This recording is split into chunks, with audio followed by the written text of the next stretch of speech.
I know growing up in Islam, you both were a couple that we looked up to as youth. So my question is kind of twofold. One, for the viewers, how long have you been married? And two, how has Islam helped you in your journey of marriage? Beloved, that's so rich. Yeah. That's so rich. Been 31 years this past Wednesday, September the 9th. Wow, praise be to Allah. Married in Baltimore, Maryland by our brother Jamil Muhammad. Brother Jamil Muhammad and the beautiful congregation up there, the beautiful brotherhood and sisterhood. And yes, that is part of the reason, the brotherhood and the sisterhood. Of course, the mighty teachings. And for me, the MGT class is just priceless. I absolutely would not have done it. 2 weeks into the marriage, I looked at my picture and I said, what the did I do? I called Brother Minister Jamil and Sister Jamila and I said, Lord, I can't do it. Yes. And they said, get up in there, y'all can do it. They gave us, of course they went into the Quran and we, tossed it around and we realized that we were brand new in this thing. Mm-hmm. And so he says to me, now these are delightful words coming from an FOI. He said, go in there and leave your pump. I said, what? Yeah, we were brand new. Your wife like that. I was still wrong, dude. I was still wrong. Oh, Allah, help me. So actually maybe a month into our marriage. This is brand 89. This is wow. Brand new. We just came into this thing. And I thought, oh Allah, what have I done?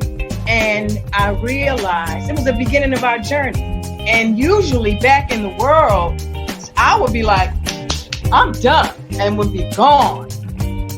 But what I had come upon was something different.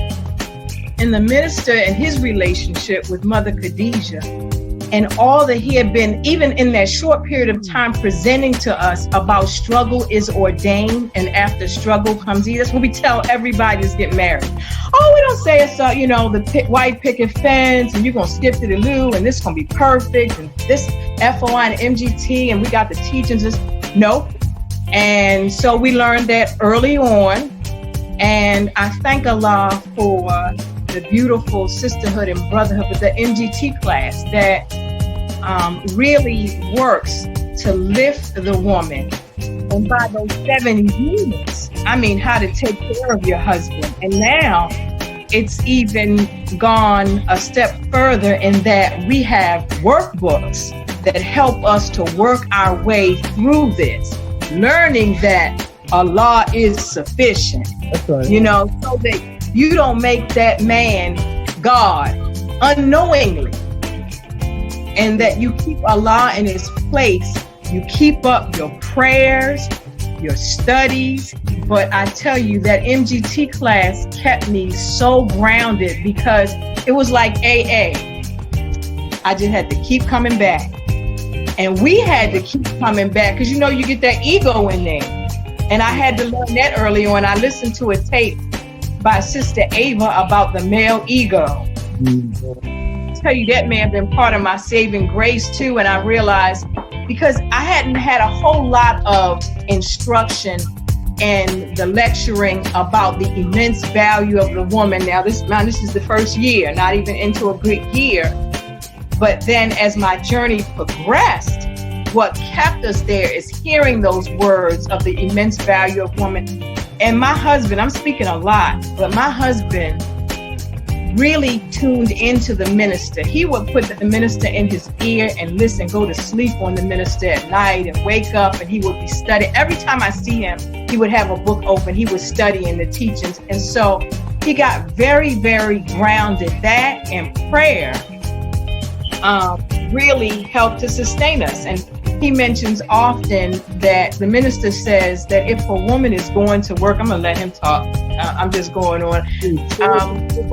Work, and a man can help a woman in the house. And when I tell you, this dude here is such a helper that early on in our marriage, my daughter mistakenly would call him Marty, which is a mixture of mom and daddy.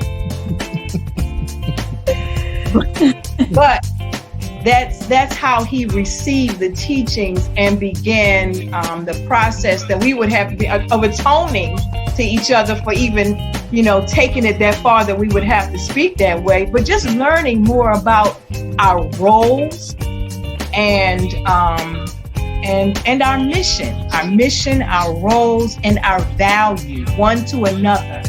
And so I believe for me, that is what was so instrumental. Number one, I knew I wasn't ready for her.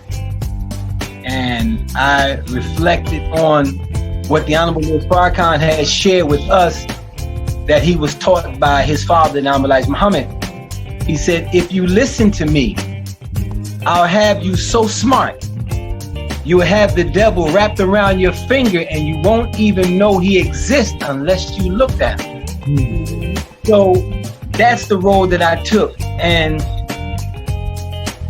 the FOI class, because I knew I wasn't even qualified, because even in our marriage, when we got married, she asked Jamil to take submit and obey out of the vows. And to be real, I wasn't qualified for her to submit to me. Now, this is my thinking. Yes, but sir. God said you're supposed to do it. I didn't say it. So then I knew in my heart that I had to qualify myself for that.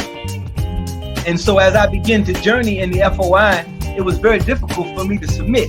It was very difficult because of who I thought I was, but the mighty FOI has a way of humbling the proud, boasting. Those that think you are big and bad, the FOI got a way of humbling you, right? And then you can be as humble, as meek as a lamb, and make you roar like a lion. And being in the FOI class, going through that training, and paying attention to the Honorable Lord Farrakhan, I had to grow. I had to grow into, that which, and it took years and years and years, and I recognized that she started asking me things, questions, and if she could or would, but it took years before she would just do it. And when I heard her ask me questions, that's when I knew I must be doing the right thing, because now she's wondering how I feel. She's wondering what I think. Mm-hmm. So all I did was stay to the course, because number one, all I know is that I didn't know anything, and I had to follow him because he said he would have me so smart that I'll have the devil wrapped around her finger. Now the devil, you talking about arrogance, you talking about ignorance. Mm-hmm. You talking about savagery. Mm. That's the devil, So we had to wrap all of that stuff up, and then come into a civilized human being, And I take a lot. We take a lot. She took a lot in the marriage, But the marriage says that the Honorable Lord Farrakhan said that our way of life was marriage was 50%. Of our way of life. And so I knew I had to qualify myself, and I didn't want to make the Honorable Lord Farrakhan's word not bond when he said that I had to get married. And if I say that I wanted to be a disciple of his and a believer, right, then I had to make this thing work. And then I wanted my marriage to be an example. So I was willing to go through the struggle and to learn and continue to learn. And you just gave me the goosebumps when you said, about how, you admire, the relationship that we had. It just lets me know that it was working.